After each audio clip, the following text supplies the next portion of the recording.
우리나라 절대 위기인 상황이 첫 번째는 인구 고령화 때문에 그래요. 두 번째는 집값이 너무 많이 오르고 그것도 빚내서 집값을 띄웠기 때문에 그렇거든요. 괜히 돈 빌려가지고 집 샀다가 내 일자리나 잃어버리고 내 소득은 늘지 않고 그러면 어떡하죠? 내가 돈을 벌려면 집값이 올라가 줘야 되는 거잖아요. 인구 문제나 아니 경제성장 측면에서 도대체 집값이 올라갈 그 여력이 별로 없는데, 더구나 집 같은 거는 정말 일부 투기꾼을 제외하고는 10년, 20년 바라보고 집을 사는 거 아닌가요? 일본에 잃어버린 30년 꼴이 나고 있잖아요. 이미 일본은 그렇게 해서 집값이 3분의 1로 빠졌고 지금도 아직도 원상태로 회복도 안 됐어요.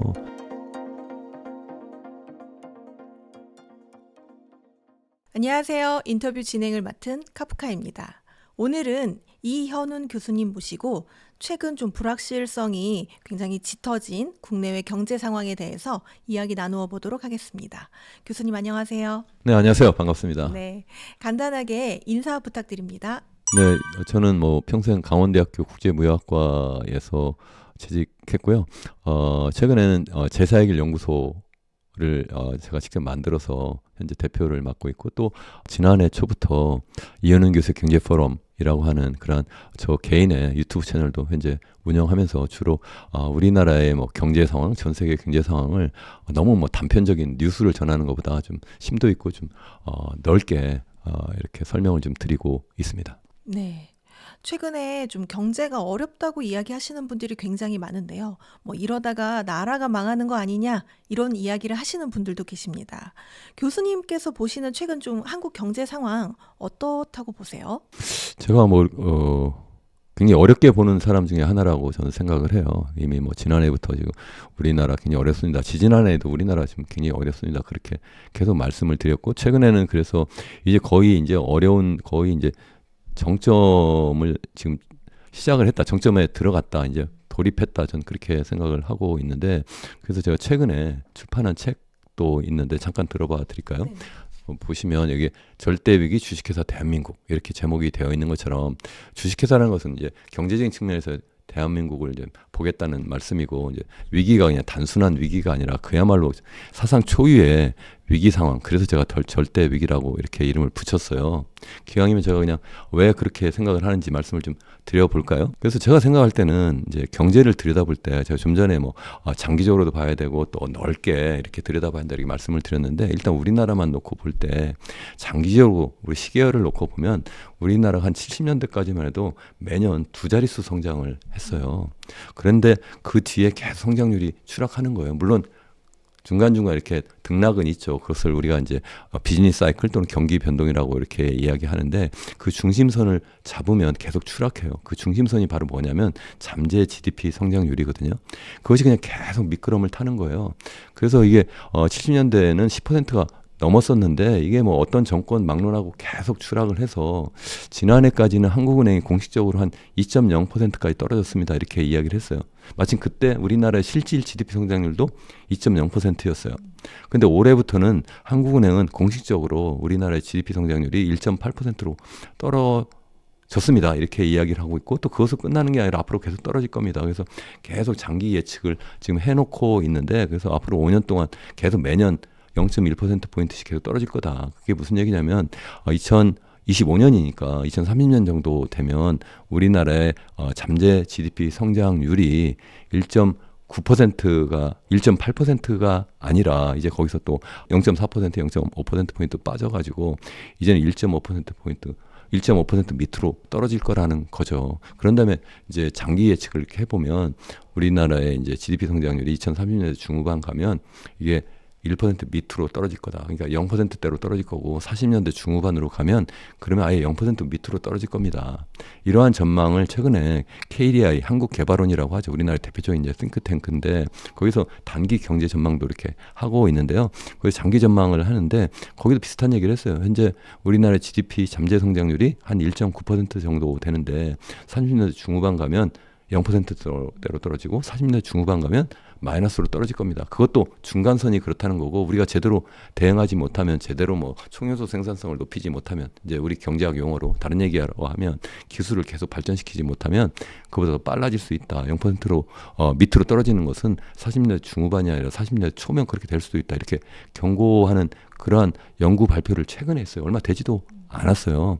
그러니까 계속 추락한다는 게 이게 정말 큰일이다. 이것은 일본의 잃어버린 30년의 길을 지금 가고 있는 거예요. 일본의 잃어버린 30년이 별것이 아니라 그냥 0% 경제 성장률 수준에서 그냥 왔다 갔다 하고 거기서 헤어나지 못하는 거잖아요. 그게 10년, 20년, 30년 계속 간 건데 다만 일본하고 다른 것은 일본은 갑자기 1990년에 거품이 꺼지면서 시작을 했지만 우리나라는 지금 굉장히 빠른 속도로 점진적으로 이렇게 진행되고 있다. 이것은 마치 유럽과 비슷해요. EU 지역도 지금 0%대잖아요. 네. 계속 이게 추락을 하고 있거든요. 그래서 우리가 지금 일본을 따라가지 않는 것이 아니라 유럽을 따라가는 측면이 일단 있어요. 그렇지만 일본과 같이 갑자기 버블이 꺼질 수도 있다라고 저는 생각을 하는 사람이에요.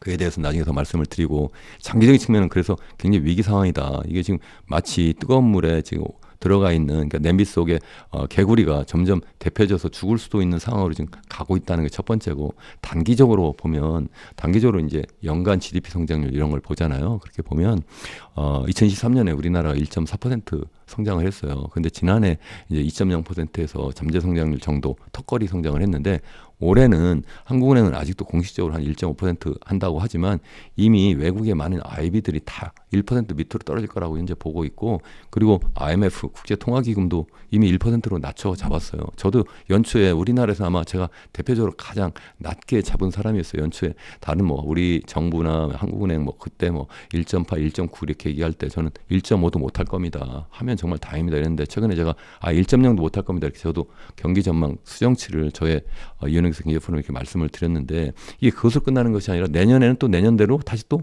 한국은행 현재 1.4% 성장할 거라고 했는데 제가 볼 때는 올해 1% 맞기도 쉽지 않고 내년에도 1.4도 어려울 거다. 그러니까 장기적으로도 추락하고 있는데 그나마 그것도 못하니까 큰 문제다. 그렇게 된 원인이 첫 번째 장기적으로 그렇게 되는 것은 인구 고령화가 전 세계에서 가장 빠르게 진행되기 때문에 그런 상태인데 그런데 미래 먹거리를 투자하지 않고 계속 부동산으로 계속 돈이 몰려가니까 그렇다는 것을 제가 지속적으로 말씀드리고 있고 단기적으로 이제 트럼프발 관세 전쟁이 탁 터지면서 그러면서 이제 마치 내우 외환이 돼버린 거예요. 그러니까 우리가 지금 이래저래 삼겨져 죽고 있는데 인간으로 말하면 조로증에 지금 당뇨병, 당뇨합병증 걸려서 지금 완전 종합병원인데 여기에 외부에서 엄청난 충격이 확 와버리니까 곧 쓰러져도 이상하지 않다. 이런 생각을 하는 거죠. 사실 지난 분기에 1분기에 제가 말하면 끝도 없습니다. 지난 1분기에 마이너스 0.2% 성장했거든요.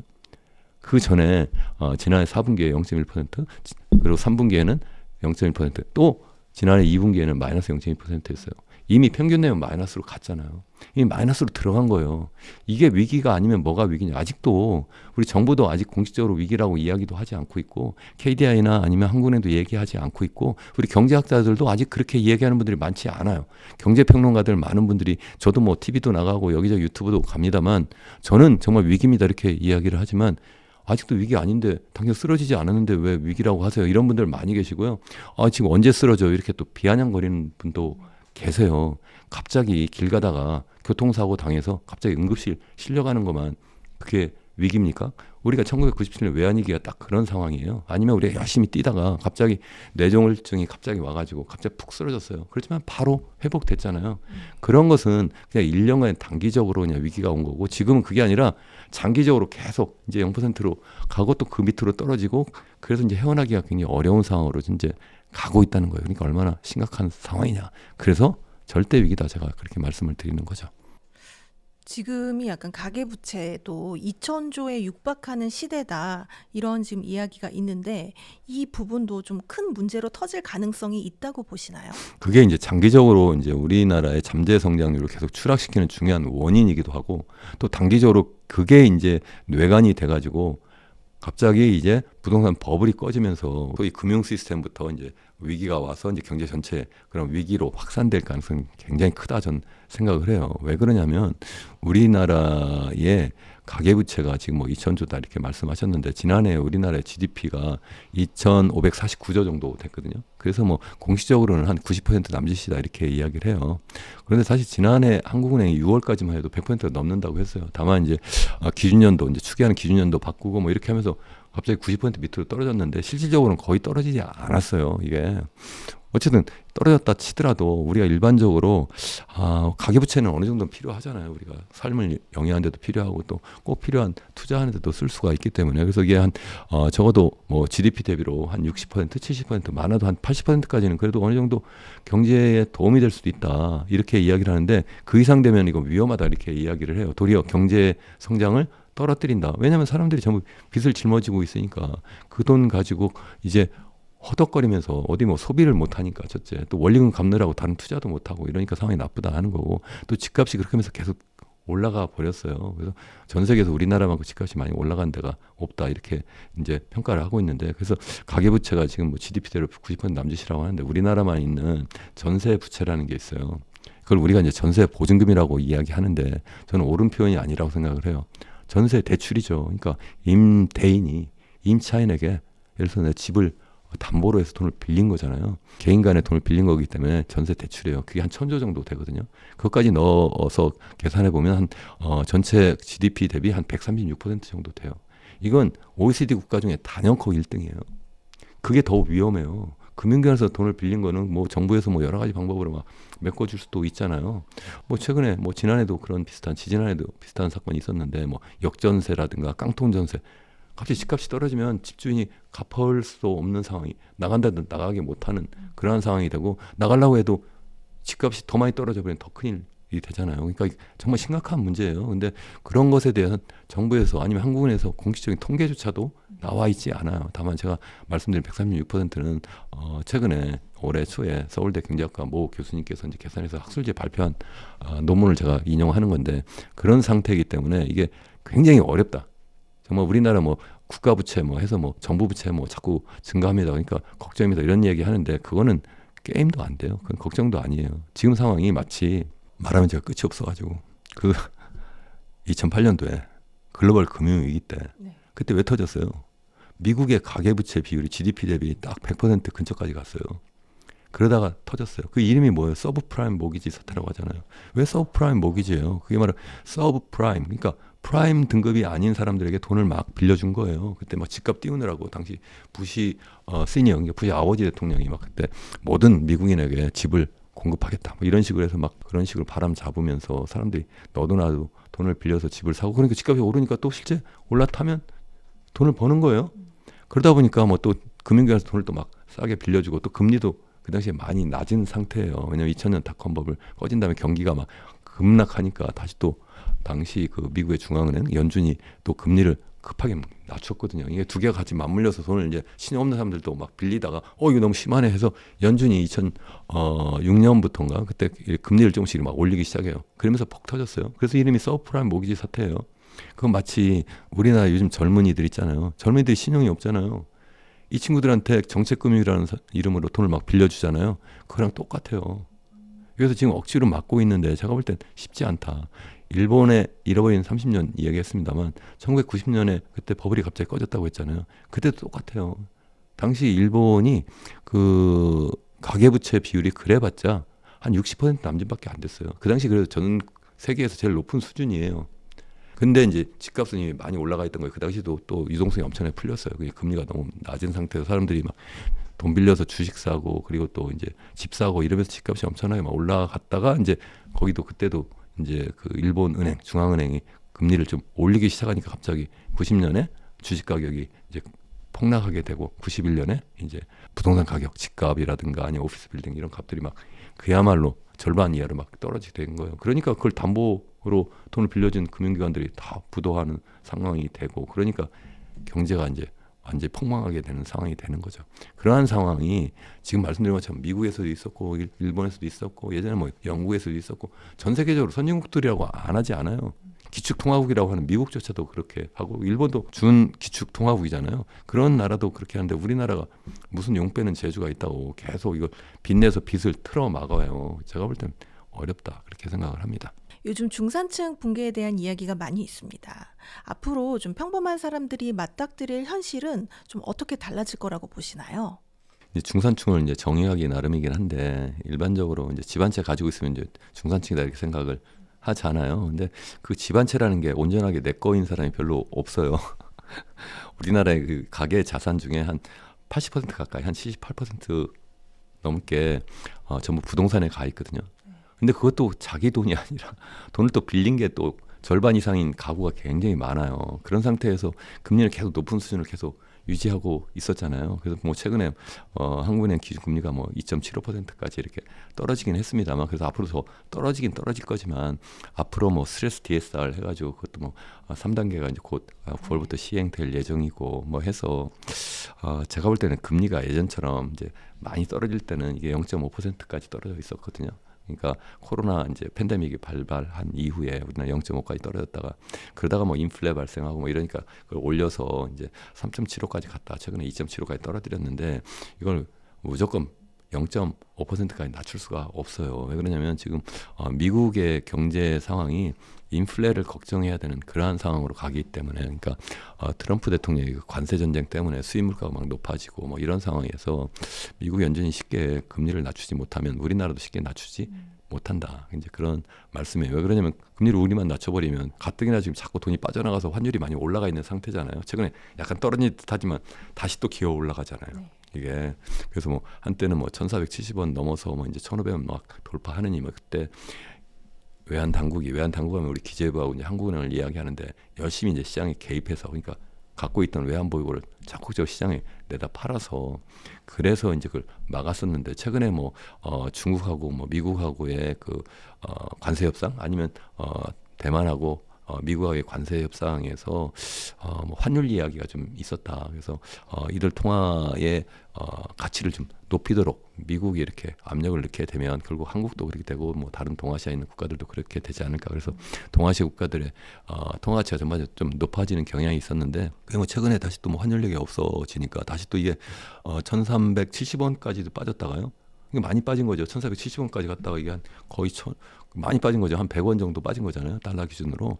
그래도 다시 또 이게 1,420원대로 다시 지금 올라가 있는 상태예요. 그래서 다시 이렇게 또 기어 올라가고 있는데, 그게 우리나라 그만큼 경제 체력이 좀 약해서 그렇다는 거거든요. 특히 이제 금리 차가 너무 많이 나 있기 때문에. 그래서 우리나라에 투자하는 것보다 미국에 투자하는 것이 훨씬 더 기대이익이 크니까 돈이 나가는 거거든요. 그런데 더 금리를 낮춰버리면 상대적으로 미국은 안 낮추면 우리만 더 낮추면 돈이 더 많이 빠져나가면 큰일 난다. 그래서 최근에 한국은행 총재가 이창용 총재께서도 이야기하잖아요. 뭐 금리는 낮출 수 있는데 뭐 양적 완화까지 하면 정말 돈 빠져나갑니다. 이렇게 이야기하는데 금리 낮추는 것도 제가 볼 때 한계가 있다. 저는 그렇게 생각을 합니다. 그래서 그런지 요즘 2030 세대가 정말 살기가 너무 어렵다 이런 이야기를 많이 합니다. 젊은 세대에게 지금 가장 필요한 현실적인 조언이 있다면 어떤 이야기를 해주고 싶으신가요?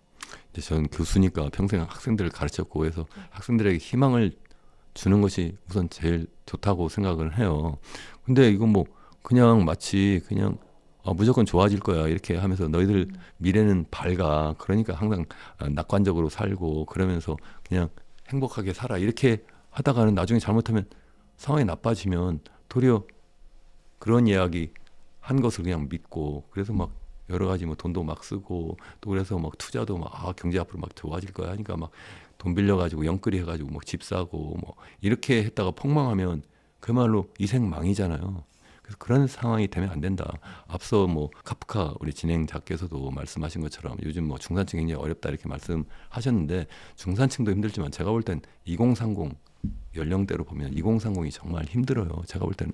왜냐하면 그 사람들이 들어가서 살 수 있는 집이 없어요. 일단 집이 없는데 정부가 계속 빚내서 집 사라고 하는 그런 정책을 쓰니까 돈 빌려가지고 이제 집을 샀는데, 그래가지고 뭐 집값이 뭐 엄청나게 올라가면 그래서 기대이익이 많이 생기고 그래서 그 나중에 팔면 차익 때문에 그거 가지고 뭐 투자 이익을 챙긴다 뭐 이렇게 할 수도 있는데, 예전처럼 그렇게 집값도 올라가지 않은 상태에서 지금 돈만 지금 잔뜩 빌려가지고 그 원리금 갚느라고 허덕거리고 있는 거잖아요. 금리가 많이 떨어질 줄 알았는데 안 떨어진다 이러면 결국은 20대 30대가 제일 힘들게 되는 거고, 설사 집을 안 산다고 해도 집값이 계속 올라가 보니까 주거사다리도 끊어져 버렸고 경제는 계속 0%대로 지금 추락하고 있고, 그러니까 도대체 일자리는 또 일자리대로 나오지도 않는 거예요. 이런 상태에서 얼마나 힘들겠나. 저는 정말 젊은이들, 우리나라 뭐 인구 고령화해서 나이 드신 분들 걱정 많이 하는데, 저는 나이 많으신 분들도 물론 힘든 분들이 많이 계세요. 그 안에서도 부자도 있고 가난한 분도 이렇게 계시거든요. 저는 더 걱정이 전 젊은 사람들이에요. 젊은 사람들이 과연 어떻게 살아낼 거냐. 예? 앞으로 100세 이상이라고 하는데 오래 사는 게 무조건 좋은 게 아니잖아요. 그럼 어떻게 살 거냐. 정말 스스로 경제 독립해서 잘 살아야 되는데 지금 그럴 수 있는 과연 여건이 되느냐는 거예요. 뭐 열심히 하면 된다 이렇게 제가 그냥 희망 고문할 수가 있느냐는 거예요. 제가 볼 땐 제가 대학 졸업할 때만 해도 공부도 열심히 하지도 못하고 지리 놀기만 했는데 술만 마시고 그랬는데, 그래도 대학 졸업하니까 저뿐만 아니라 대학 친구들이 다 요즘 얘기하면 삼성, 현대 다 들어갔어요. 그것도 몇 개씩 골라가고 그랬어요. 그런데 지금은 저보다 훨씬 더 스펙 좋고 열심히 정말 일해도 공부해도 들어가지 못해요. 취업 재수하고 그러잖아요. 그러니까 취업 재수를 하는 것도 힘든데 거기에다가 막상 들어갔더니 거의 인턴직이나 뭐 이런 비상근 일자리잖아요. 그것도 부족하니까 뭐 N잡을 뛰느니 막 이렇게 해요. 그러니까 젊은이들이 너무나 살기가 힘든 세상이 돼버린 거예요. 거기다 좀 전에 말씀드린 것처럼 집값은 또 집값대로 엄청나게 올라가 버렸고, 그러니까 주거사다리도 끊어져 버리고, 나중에 뭐 결혼해서 아이라도 가질랬더니 뭐 이번에는 또 뭐 교육비는 교육비대로 엄청나게 막 치솟아 올랐어요. 1인당 교육비가 엄청나게 높아졌어요. 뭐 그런 통계 자료도 말씀드릴 수가 있는데, 어쨌든 그런 전반적인 상황이 지금 이공 상황이 굉장히 힘들다. 그러니까 이런 때 그렇다고 해서 자꾸 사회, 국가, 정부만 계속 비난할 수는 없잖아요. 이러한 가운데 나는 나대로 어쨌든 살아나야 된다.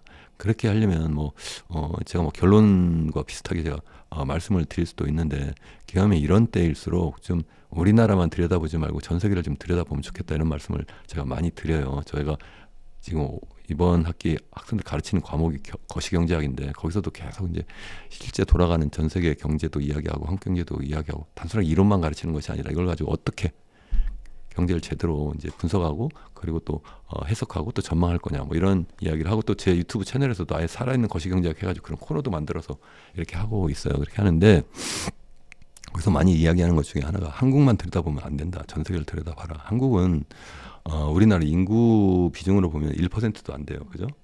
또 GDP로 봐도 한 1.7%밖에 안 돼요. 근데 알토란 같은 돈을, 나의 모든 것을 한국에만 전부 다 올인해버리면, 이거는 우리가 보통 이야기하는 경제학에서 아니면 재무학에서 이야기하는 포트폴리오 다양화, 다변화 차원에서 정말 바보 같은 짓 아닙니까?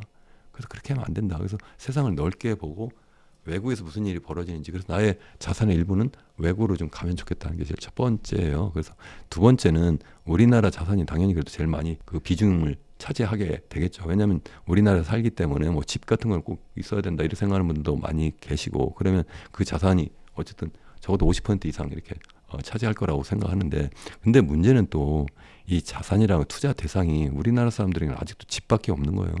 그래서 아까 말씀드린 것처럼 그냥 80% 자산 전체의 80%가 다 집에 가 있는 거예요. 그래놓고 그냥 아파트 위에 올라가지고 하루 자고 나니까 집값이 얼마 올랐어요. 그러니까 너무 행복해요.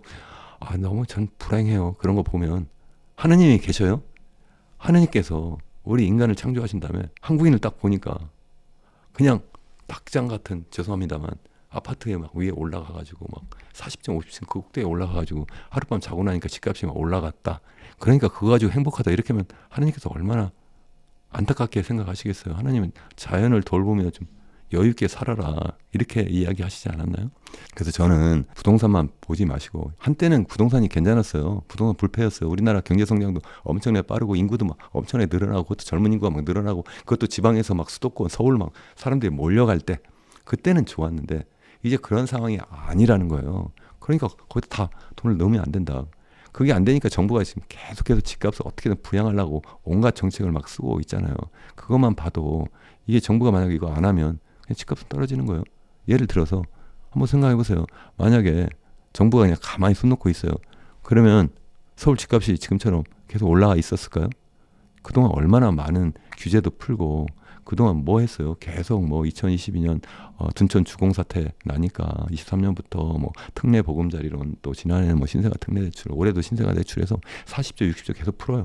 그만큼 불쏘시개로도 계속 살린 거예요. 그거 말고도 또 뭐 젊은이들이 돈 빌려라 하는 여러 가지 정책을 막 쓰고 있는데, 어디다 그게 계속할 수 없다 전 생각을 하는데, 말이 좀 길어졌습니다만 제가 볼 때는 그것만 하지 마시고 주식, 여기 뭐 우리 주식도 많이 하시잖아요. 그래서 주식도 좀 보시고, 또 이게 세상이 완전히 바뀌었어요. 디지털 세상으로. 그래서 코인 같은 것도 비트코인 같은 거는 저는 좀 공부하시면 좋지 않을까. 그래서 자산의 일부를 좀 가져가시면 좋지 않을까 이렇게 생각을 하고 있어요. 이제 첫 번째는 한국만 보지 말 것. 두 번째는 한국을 보더라도 부동산만 보지 말 것. 세 번째는 현재만 보지 말고 미래를 좀 보십시오. 이렇게 제가 많이 말씀을 드려요. 세상이 지금 엄청나게 빠르게 그것도 굉장히 큰 스케일로 변하고 있어요. 그래서 제가 뭐 아까 말씀드린 이 책의 바로 전에 책이 예정된 미래예요. 그래서 세상이 지금 어떻게 변하고 있느냐. 그래서 예정이 이미 되어가지고 세상이 변하고 있다. 그래서 거기에 부제가 이제 네 가지 뉴 노멀과 제사의 길인데 그 네 가지 뉴 노멀 중에 정말 세상이 완전히 바뀌었다는 거죠.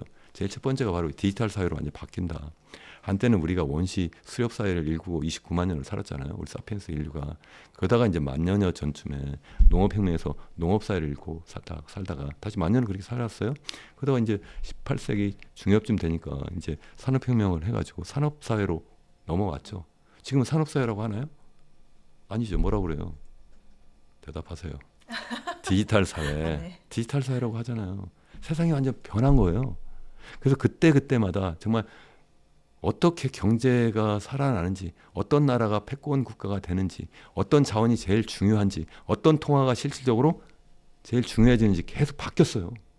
예? 제가 아까 비트코인도 말씀드렸습니다만 지금 과거에 예를 들어서 29만 년 동안 계속 물물 교환하면서 살았잖아요. 그래도 이제 농업사회 되니까 이제 상품화폐, 뭐 금화라든가 은화 이런 거 갖고 하다가 그러다가 이제 산업사회 가면서 그것을 본위로 한 금본위 제도라는 그런 거예요. 그래가지고 정부가 이제 돈을 화폐를 발행하고 동전을 발행해서 이렇게 썼는데 요즘에는 아예 그것도 안 갖고 다니잖아요. 완전 디지털 화폐로 완전 바뀌었어요. 제 주머니에 돈이 있어본 적이 별로 없었던 것 같아요. 제가 성당에 가면서 교무금 이렇게 뭐 매달 헌금하느라고 좀 가져가는 거 말고는 거의 없어요. 그러면 그걸로 끝나는 게 아니라 그거는 그래도 정부가 발행한 법정 화폐를 기본으로 해서 한 거잖아요. 마치 우리가 산업사회 초기에 금화 본위 제도라고 하는 금을 일단 갖고는 다니지 않지만 금을 근본으로 해가지고 그래서 지폐라든가 동전을 갖고 다니면서 돈을 썼는데 지금도 마찬가지 형태인 거예요. 근데 그걸로 끝나겠느냐? 아니에요. 그것마저도 할 필요가 없다. 한국 같은 경우 지금 무슨 금본위 제도로 해요. 미국도 안 하잖아요. 오래전부터 그냥 이건 돈이야. 법정 화폐로 그냥 피아트 머니라고 우리 보통 이야기를 하는데 영어로 그런 상황으로 살다가 이제는 그것도 아니고 아예 디지털 신호로 그냥 돈을 만든 거예요. 그게 이제 비트코인이 하나가 있는 거고 2007년 아까 글로벌 금융 이야기했습니다. 그래서 2008년 막 돈을 엄청 풀어대니까 그래가지고 사토시 나카모토라는 개인인지 뭐 그룹인지 모르겠습니다. 어쨌든 이게 뭐냐 왜 내 자산이 이렇게 가치가 막 떨어지냐 왜 정부가 일일이 나의 재산을 다 들여다보냐 또 이것도 저기 망하면 또 내 자산이 또 날아갈 수도 있겠네 해서 그런 것을 다 극복하기 위해서 만든 게 비트코인이잖아요. 분산원장 암호화폐라고 하는 이름이 바로 이제 그런 건데 그런 쪽으로 저는 세상이 바뀔 거라고 생각해요. 일부에서는 뭐 CBDC 해가지고 중앙은행이 발행한 그런 디지털 화폐로 갈 거다 이렇게 하는데 이미 트럼프 대통령 미국은 안 한다고 이야기를 했고 중국 정도는 할 거예요. 왜냐하면 사회주의 국가는 그거 하면 너무 통제하기가 좋으니까. 근데 미국은 그렇게 하면 개인의 자유가 더 없어지는 거잖아요.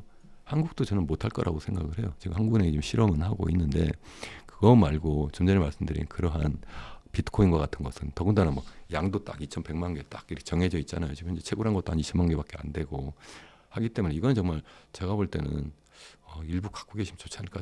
말이 좀 길어졌는데 어쨌든 그래서 제가 3개 얘기했죠. 네. 마지막 한 개는 뭐냐면 제 말을 믿지 마세요. 그럼 누구 말을 믿어야 돼요? 남의 말도 믿지 마세요.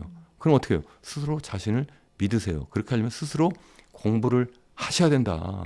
이걸 그냥 보면은 뭐 많잖아요. 뭐 무슨 주식 해가지고 리딩방 해가지고 뭐 어떤 뭐 주식 가격이 오르느니 또 아니면 뭐 떴다방이 뭐 해가지고 뭐 또 부동산도 부동산대로 바람 잡는 사람들이 얼마나 많아요. 그게 아니래도 무슨 경제평론가라고 해가지고 뭐 여러 뭐 방송이나 유튜브에 와가지고 뭐가 뭐 올라갈 거라는 등 올해 뭐가 올라갈 거라는 등 아니면 올해 우리나라 주식이 막 올라갈 거라는 등 그러면 자기 재산 거기다 다 몰빵해가지고 그럼 돈 벌지 뭐 거기 나와가지고 그거 하고 있어요. 아니잖아요. 스스로 공부를 해라. 그래서 죄송하지만 또 책 한 번 또 홍보하면 여기에 제가 세상 돌아가는 이 4% 되어 있는데 세상 돌아가는 얘기 일부 사피엔스 인류가 왜 네 가지 뉴노멀을 하고 있느냐. 그래서 어떤 세상이냐. 2부 그래서 전 세계가 왜 트럼프 대통령이 저러고 있느냐. 왜 저렇게 완전 미친 전략을 쓰고 있느냐. 뭐 이런 미중 간 패권이 왜 벌어지고 있느냐. 3부에서 우리나라가 왜 절대 위기냐. 그다음에 4부에서 그래서 우리나라 정부는 어떻게 해야 되고 또 우리 기업들은 어떻게 해야 되고 우리 개인은 어떻게 살아야 되지? 그런 이야기 한 거예요. 근데 책들을 안 보세요. 미안한 얘기지만. 1년 내내 책 안 보고 주식 투자하고 1년 내내 책 안 보고 그리고 또 부동산 투자하는 분도 부지기수예요. 우리 학생들한테 제발 그렇게 하면 안 된다라고 제가 많이 이야기를 하고 있는데 이런 채널 많이 보시는 건 좋다고 생각해요. 그렇지만 그냥 보고 듣는 걸로 끝나는 게 아니라 스스로 좀 탐구하시면 좋지 않을까 이렇게 생각합니다. 최근에 보니까 워렌 버핏이 역대급으로 현금을 좀 보유를 하고 있다고 하는데 이게 어떤 의미를 가지고 있다고 보세요? 그러니까 뭐 제가 뭐 작년, 재작년부터 우리나라 경제도 점점 더 힘든 상황으로 가지만 전 세계 경제도 지금 너무 지나치게 막 주식시장이 막 버블이 막 끼고 있는 게 아닌가 좀 조심해야 됩니다. 이런 말씀은 계속 드렸어요. 네. 그런 상황에서 이제 트럼프 대통령이 딱 등장하면서 무역 전쟁까지 딱 벌이니까 이런 상태에서 관세가 트리거가 돼가지고 터질 수도 있지 않을까 이렇게 이제 걱정을 하고 실제 워렌 버핏 이제 할아버지도 그렇게 말씀하셨잖아요. 이게 계속 이렇게 미국이 자유무역을 하는 것이 아니라 전 세계를 대상으로 관세 가지고 전쟁을 하는 것은 정말 나쁘다. 뭐 이런 이야기를 이제 돌려서 이렇게 이야기를 했는데 그분은 굉장히 이러한 상황을 나쁘게 보는 거죠. 이게 무슨 뭐 도덕적으로 나쁘다는 것이 아니라 투자자 측면에서 이제 굉장히 나쁘다. 그래서 뭐 역대급으로 정말 뭐 현금을 많이 보유했다 이렇게 얘기하는데 그 현금이라고 해서 물론 달러를 그냥 보유하고 있는 것은 아니고 단기 채권을 갖고 있는 거죠. 뭐 단기 채권 갖고 있다가 이제 상황이 정말 나쁘면 그거 가지고 투자를 하는 거죠. 이제 그렇게 제가 계속 말씀드리잖아요. 이제 다변화를 해야 된다. 그러니까 주식이나 뭐 채권 이런 것도 이제 분산할 뿐만 아니라 거기서도 이제 만기도 좀 다르게 해서 좀 해야 되는 거고 또 그게 미국뿐만 아니라 뭐 일본이나 아니면 유로 지역에 그러한 뭐 주식이나 채권도 뭐 갖고 있으면 좋지 않을까 이렇게 전 개인적으로 생각하는데 그렇다고 해서 전 여러 곳을 많이 갖고 있지는 않아요. 그냥 뭐 미국 정도 뭐 그 정도 그리고 일본의 엔화를 경유해서 뭐 미국을 좀 투자한다든가 뭐 이런 정도만 하고 있는데 어쨌든 좀 다변화 차원에서 이렇게 하면 좋지 않을까. 특히 이제 제가 일본 말씀드렸습니다만 이 워렌 버핏 같은 경우는 또 많이 현금을 쌓았지만 또 일본에 대해서는 또 많이 또 투자를 했잖아요. 그러니까 대단한 분이세요. 나이가 지금 97인가 이렇게 되시는데 이제 막 은퇴하신다고 하는데 정말 대단한 지혜가 있는 분이다. 그래서 뭐 하루에 뭐 두세 시간 이렇게 뭐 계속 뭐 책을 읽는다 뭐 그런 말씀도 하고 또 그거 말고도 뭐 여러 가지 친구들하고 뭐 여러 가지 뭐 게임도 하고 이러면서 머리를 또 식히고 또 그러면서 세상 돌아가는 어떤 철학을 더 얻지 않을까. 그러니까 저는 계속 또 말씀드린 것 중 하나가 단기 투자하면 안 된다 이렇게 생각을 하는 편인데요. 이분이야말로 정말 장기 투자를 어떻게 분산해서 하는지를 잘 보이는 분이 아닌가 그렇게 생각을 합니다. 지금 뭐 이런 이야기하면 또 단기적으로 뭐 최근에 지금 아시겠습니다만 트럼프 대통령하고 뭐 미국 중국의 시진핑 수석하고 뭐 다시 곧 이제 전화 통화도 하고 만날 수도 있다. 뭐 지금 양국 간에 지금 뭐 관세 협상을 최근에 이제 스위스에서 했는데 굉장히 결과가 좋아가지고 뭐 90일 동안 이제 뭐 115% 포인트 낮춰가지고 뭐 미국은 중국에 대해 30% 뭐 중국은 뭐 미국에 대해서 뭐 10% 관세 부과하는 걸로만 일단 낮추고 이제 90일 동안 협상해서 이제 조정을 하겠다. 뭐 이렇게 하니까 막 엄청나게 주식 가격이 막 튀어 올랐어요. 또 그렇게 돼버리니까 일부에서는 뭐 저한테도 그렇게 또 댓글로 뭐라고 하시는 분도 계세요. 터지긴 뭘 터져요. 지금 뭐 계속 날아가고 있는데. 근데 사실은 뭐 날아갈 수 있죠. 단기적으로는 저는 계속 말씀드리면 장기를 보는 거니까. 근데 사실은 2000년 닷컴 버블 있잖아요. 그때도 터지기 직전까지 계속 날아갔어요. 그때도 뭐 놀랜딩, 뭐 골딜락스 뭐 이런 얘기 그때도 다 했었고요. 1929년 세계 대공황 때도 그 10월 세 번째 주 목요일 갑자기 이제 블랙 서스데이 해가지고 갑자기 주가 폭락하고 그 다음 주 또 다시 또 뭐 블랙 만데이 뭐 이렇게 하면서 계속 연쇄 폭락을 하기 직전까지만 해도 주가 거의 떨어지지 않았어요. 거의 약간의 시그널이 있긴 했었지만 지금도 약간의 시그널이 있죠. 잠깐 떨어졌다 다시 또 확 올라가 버리고 이렇게 돼버리는데 그러니까 앞으로도 장기적으로 계속 좋아질 거야. 저는 그렇게 보지 않아요. 지금 트럼프 이야기를 했습니다만 트럼프 대통령이 집권하지 않아도 미국은 비즈니스 사이클 상으로 보면 경기 침체로 갈 수밖에 없는 그러한 국면에 와 있다라고 저는 생각을 하거든요. 뭐 여러 가지 뭐 증거 자료가 있긴 한데 어떤 그런 등등의 이유를 저도 생각할 정도면 워렌 버핏의 경우는 얼마나 잘 하고 있겠어요. 그러니까 그렇게 하지 않을까. 그러니까 저는 기왕이면 투자를 해도 그분 하는 것처럼 하면 좋지 않을까 이제 개인적으로 생각을 하고 있습니다. 참고로 제 장인이 계신데 그분 연세가 워렌 버핏보다 한 살 더 많으세요. 98인데 지금도 주식 투자하세요. 그분도 제일 즐겨보는 책이 뭔지 아세요? 철학책이에요. 제가 용돈 하나 드리지 않아요. 다 그분이 저한테 주세요, 도리어. 요즘 어디서 하는지 모르겠는데 예전에 뭐 교보증권 이런 데 가면 거기서 완전히 나와서 막 엄청나게 대우할 정도예요. 뭐 원래 돈이 많았던 분이 아니라 퇴직하시고 정말 쫄딱 망했는데 스스로 공부해가지고 그걸 장기 투자, 가치 투자를 막 하시는 거예요. 그분이 계속 저한테 이야기를 하더라고요. 야, 이 교수, 경제학자들 잘 몰라. 실물 경제를 알아야 되는데 거기에다가 이제 워렌 버핏 얘기를 계속 하세요. 근데 제가 뭐 말씀을 드리려고 해도 귀가 어두우세요. 그래서 그냥 스스로 그냥 공부하고 스스로 이렇게 판단하시고, 근데 아직까지도 제가 그래서 이제 간단하게 이제 컴퓨터를 이용해서 주식 매매하는 정도만 이렇게 가르쳐 드렸는데 그래도 이렇게 하세요. 그러니까 우리 젊은이들 뭐 여기 많이 계시잖아요. 아, 지금 뭐 1, 2년 아니면 뭐 한 4, 5년 하고 안 할 거예요? 아니죠. 내가 우리 학생들한테도 계속 이야기하지만 죽을 때까지 해야 된다. 예전에는 안 해도 살았는데 이제 주식 투자 안 하면 안 된다, 이렇게 많이 이야기를 하거든요. 조금 전에 잠깐 언급해 주셨는데 사실 미국 주식이 뭐 몇 년 동안 유례 없는 좋은 흐름을 보이다가 트럼프 대통령 취임하고 나서 이제 관세 전쟁이 시작되면서 굉장히 안 좋았었어요. 그러다 최근에 이제 중국과 좀 협상을 맺으면서 90일 동안 유예를 가지면서 다시 좋은 흐름을 보이고 있는데, 그럼 교수님은 이걸 지금 잠깐의 조정이라고 보시는 건가요? 그러니까 지금 이제 상황이 트럼프 대통령이 갑자기 막 관세 전쟁을 세게 때리니까 시작을 하니까 사람들이 이제 경기를 일단 한번 하고, 그래서 이제 주가도 많이 폭락한 측면이 있으니까 괜찮은가 보다 해서 다시 또 약간 회복하는 국면이 있어요. 그런데 우리가 보통 오버슈팅 한다고 그래요. 이제 자산, 특히 외환시장이나 주식시장의 경우에는 지금 여기서 이런 상황으로 변했어요. 그러니까 뭐 정책이 바뀌거나 아니면 국가 간의 어떤 협상을 해가지고 상황이 바뀌었어요. 그러면 쉽게 얘기해서 뭐 100인데 이게 120으로 올라갈 거가 이게 120으로 그냥 가지 않고 이게 한 140, 50으로 올라갔다가 다시 또 이제 균형으로 떨어지는 거예요. 마찬가지로 떨어질 땐 반대로 막 더 많이 떨어지고 다시 또 올라가고 이렇게 오버슈팅을 한다. 그러니까 굉장히 사람들이 놀래가지고 거기에 이제 발작을 하는 그러한 경향이 일반적으로 있고, 그게 이론에도 있고 역사적으로도 계속 반복되어 온 거예요. 그러니까 지금도 약간 뭐 그런 측면이 좀 있지 않을까. 실제 트럼프하고 이제 시진핑 간에 아직 뭐 최종 만나가지고 타결된 건 아니잖아요. 유예한 거기 때문에 지금 또 트럼프 대통령의 스타일로 보면 또 계속 또 거기다 노이즈를 넣겠죠. 계속 잡음을 계속 넣으면서 거기에 또 이제 시장 참가자들은 계속 발작해가지고 막 넣었다 뺐다 돈을 이렇게 하다 보면 이제 거래 수수료만 나가고 이제 자기 이제 계좌는 이제 녹아내릴 수도 있다. 저는 그렇게 생각을 해요. 그래서 그렇게 하지 말고 저는 계속 장기적으로 그냥 적립식으로 해서 사면 좋겠다. 지금도 적립식으로 미국 주식 살 수도 있다고 저는 생각을 해요.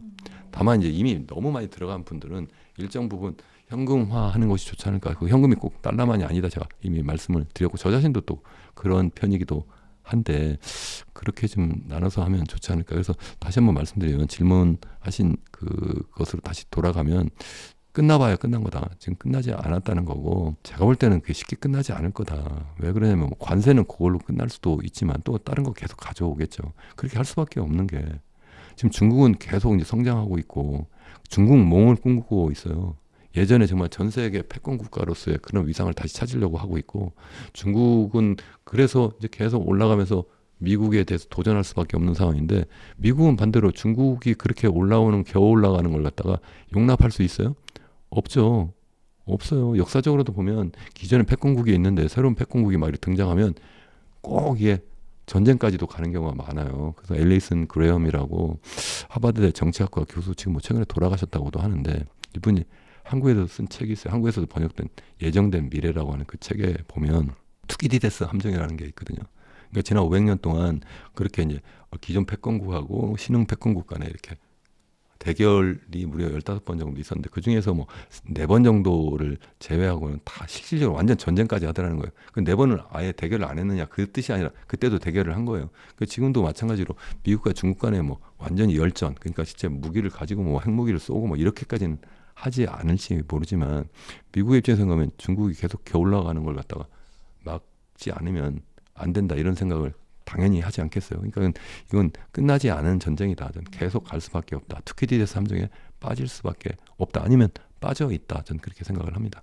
현재 미국 주식시장이 조금 AI나 반도체 같은 빅테크에 좀 편향되어 있는 게 아닌가 이런 이야기를 하시는 분들도 계시는데 이 부분은 좀 어떻게 보세요? 약간 버블이 좀 꼈다고 보시나요? 그러니까 버블이 꼈다 하는 그 여러 가지 이제 그 인디케이터, 여러 가지 신호 중에 하나가 너무 이 빅테크, 특히 뭐 매그니피선 세븐 해가지고 뭐 M7 쪽으로 너무 몰렸다. 그래서 뭐 전체 이제 시가총액 중에 그 차지하는 것이 저 정확하게 그 퍼센티지를 모르겠습니다. 역대 최고 수준이다. 이 정도 수준이면 1929년 세계 대공황 때하고 비슷한 수준이고 2000년 닷컴 버블 꺼지기 직전 상황과 좀 비슷하다. 이렇게 평가하는 그러한 투자 자문 회사 보고서도 제가 네.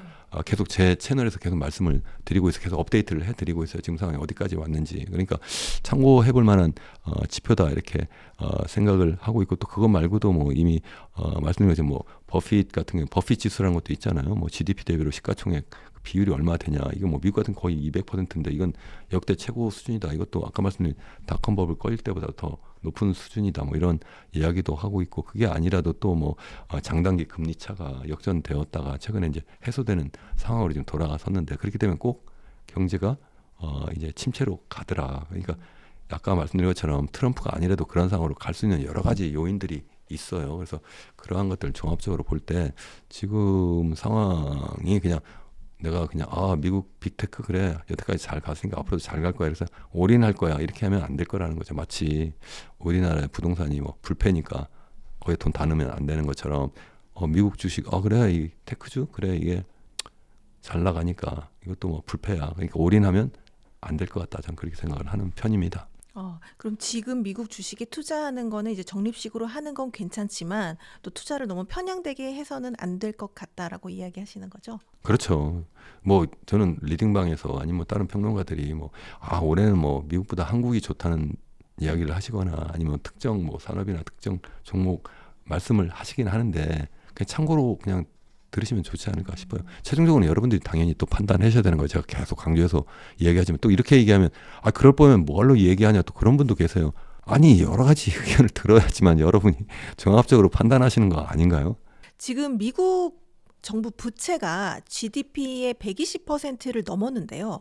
혹시 이 국채 시장의 붕괴나 디폴트 가능성도 있다고 그럼 보시나요?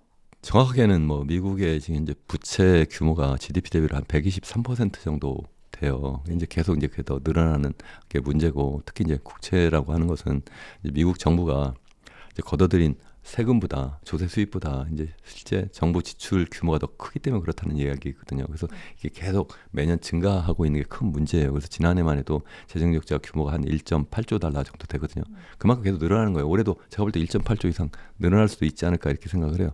물론 뭐 최근에 뭐 다쥐해가지고 뭐 일부 연방 공무원 숫자도 이제 막 줄이고 막 이렇게 해서 글쎄요 잘 모르겠습니다만 적어도 이게 뭐 균형 상태로 가거나 플러스 흑자로 가진 않을 거예요. 그래서 계속 늘어날 텐데, 그래서 제가 뭐 제 책에서도 이현웅 교수 경제프로 한 번만, 이 책에서 보면 제가 일부에서는 이제 전 세계 우리 인류가 어떤 과정을 거쳐서 현재 우리가 거대한 변혁을 하고 있느냐, 2부는 전 세계가 현생 인류 현재 시점에서 미국과 중국 그리고 전 세계 경제가 지금 현재 어떤 메커니즘으로 움직이고 있느냐, 그래서 미국이 지금 어떤 상황이고 또 중국하고 왜 이렇게 패권 경쟁을 하느냐 이런 얘기를 하는데, 제가 미국에 대해서 쭉 설명을 드리면서 미국이 정말 잘 나간다. 정말 70년대 이후에 거기는 2.5% 이상 성장을 계속했어요. 평균적으로. 우리나라는 아까 다른 앞선 영상에서 말씀을 드렸습니다만 이게 뭐 한때는 10% 성장하다가 2% 밑으로 떨어졌잖아요. 근데 미국은 우리보다 GDP 규모가 10배 이상 커요. 한 15배 정도 커요. 그리고 또 우리 1인당 GDP도 한 2.5배 정도 커요. 이렇게 큰 나라인데 우리나라보다 운항 속도가 우리 배라고 생각하면 그건 정말 초거대 항공모함인데 우린 조그만 선박인데 우리가 그걸 따라잡지 못하고 도리어 우리는 자꾸 엔진이 꺼져가고 있는 게 큰 문제다 이렇게 말씀을 드렸어요. 그러니까 미국은 정말 잘 나간다. 그 여러 가지 이유를 또 제가 설명을 책에서 자세히 드렸습니다만, 그래도 여기에 이제 최대 아킬레스건은 재정 적자고 그래서 국가 부채다 이런 말씀을 드렸어요. 그게 무슨 얘기냐면 지금 당장 그것 때문에 미국이 망하지는 않을 거예요. 이게 만약에 한국에서 그런 상황이 벌어졌거나 뭐 이런 이야기 하는 분들, 미국도 뭐 정부 부채 규모가 GDP 대비 100% 넘는데 한국도 그렇게 되는 거 아니야? 이렇게 주장하는 또 정치인이나 아니면 일부 평론가도 있을 수 있는데, 제가 볼 때 말도 안 되는 얘기예요. 거기는 기축통화국이고 우리나라는 기축통화국 근처도 못 가요. 우리나라 돈 가지고 무역하는 데가 어디 있어요? 우리나라 돈을 갖다가 무슨 뭐 외환보유고로 보유하는 데가 어디 있습니까? 뭐 최근에 뭐 무슨 뭐 대만에서 뭐 일부 뭐 범회사라든가 일부 기업들이 뭐 우리나라 원화를 뭐 일부 산다 뭐 이런 얘기는 하지만 그건 뭐 아주 극히 작은 규모이고요. 그래서 우리나라 같은 경우는 빚을 너무 많이 내면 안 되는데 미국 같은 빚 낸다고 해서 그 국가가 부도가 나겠어요? 대표적으로 국가가 이제 너무 돈을 많이 빌려서 그래서 부도가 난 나라들이 다 라틴 아메리카, 중남미 국가들이에요. 거기서 전체 국가들 중에서 한 개 빼고 다 부도가 났었거든요. 돈을 너무 많이 빌린 거예요. 그것도 어떻게 빌리느냐? 당시에 돈을 빌릴 때 국내에는 돈 빌릴 데가 없으니까 이 달러 표시 국채를 발행해요. 그러니까 달러 디노미네이티드 한다. 뭐 이렇게 얘기한 달러로 나중에 표시된 걸 갖다가 이제 그걸 어음으로 주고 그만큼 돈을 빌렸고 나중에 갚을 때도 그 달러로 갚는 거예요. 근데 그런 상황에서 경제가 망가지고 있는 거예요. 그 당시에. 왜? 그까지 파퓰리스트 정권들이 자꾸 들어가지고 돈을 여기저기 막 써버리니까 그래 버리니까 이제 경제가 폭망하고 뭐 이렇게 되는 상황이 돼버리는 즈음에 외국 투자자들이 그럼 빠져나가야 되는데 이러다가 또 미국에서 또 금리가 막 올라가는 상황이 돼버려요. 그럼 또 돈이 빠져나갈 또 유인이 또 있는 거죠. 돈 내놔 이렇게 해버려요. 또 그러면 또 달러 가치도 막 높아지는 상황이에요. 그러니까 갚지 못하는 상황이 딱 돼버리는 거예요. 그러면 터지는 거예요. 그게 바로 외채 위기예요. 그럼 미국으로 다시 돌아가 보면 미국이 뭐 당연히 거기도 달러 디노미네이티드 그런 국채인데 그거 뭐 자기네 통화잖아요. 그것도 기축통화라고 제가 말씀드렸고 그 실제 그걸 누가 사느냐 3분의 1은 다 이게 누구냐면 다 미국인이 사는 거예요. 그렇게 일부 외국인이 사는 거예요. 대표적으로 뭐 일본이나 아니면 뭐 영국이나 뭐 중국이나 여기서 지금 많이 사고 있는데 그 정도 가지고 갑자기 뭐 중국이 예를 들어서 뭐 국채 다 팔아버릴 거야 이래가지고 미국이 그래 그러면 우리 망하나 이렇게 생각하지 않을 거예요. 그러면 중국부터 망할 거라고 저는 생각을 하는 편인데 그래서 그렇게 할 가능성이 없다. 다만 빚을 냈으니까 그만큼 이자를 갚아야 되는데 이자를 매년 갚는 게 가만히 보니까 뭐 GDP 대비로 보니까 뭐 국방비 지출 그 GDP 대비 비중보다 더 커졌다. 지지난해부터. 그러니까 이거 큰 문제다 이렇게 이야기를 하는데 그게 이제 그 나라의 이제 지속적인 경제 성장 잠재력을 떨어뜨릴 수는 있지만 그게 당장 뭐 무슨 뭐 금융위기나 무슨 뭐 아니면 외채 위기로 오진 않는다. 그렇게 말씀을 드릴 수 있습니다. 아킬레스건은 아킬레스건이다. 네. 그렇다면 개인 투자자 입장에서 이런 경제 위기의 징후를 좀 포착할 수 있는 좀 구체적인 방법이 있을까요? 일단 뭐 이런 채널 많이 보시는 것도 좋고요. 특히 이제 골라 보셔야 돼요. 제가 이렇게 보면 정말 죄송한 말씀이지만 저거 들어가지고 잘못해가지고 사람들 망할 수도 있겠구나 하는 그러한 채널들도 많이 있어요. 마치 정치 채널에서도 막 그런 경우가 많이 있잖아요. 극단적으로 막 사람들 끌어 당기려고. 근데 잘 모르는 분들은 글로 가는 거예요. 뭐 예를 들어 리딩방, 아까 뭐 떴다방 뭐 이런 식으로 글로 막 몰려가면 잘못하면 크게 당할 수 있기 때문에 그렇게 하시면 안 되고 정말 제대로 된 분석을 하는 그러한 채널이라든가 그런 전문가들의 이야기를 좀 많이 들으시고 그리고 제가 앞서 말씀드린 것처럼 이걸 스스로 공부해서 스스로 판단하셔야 된다.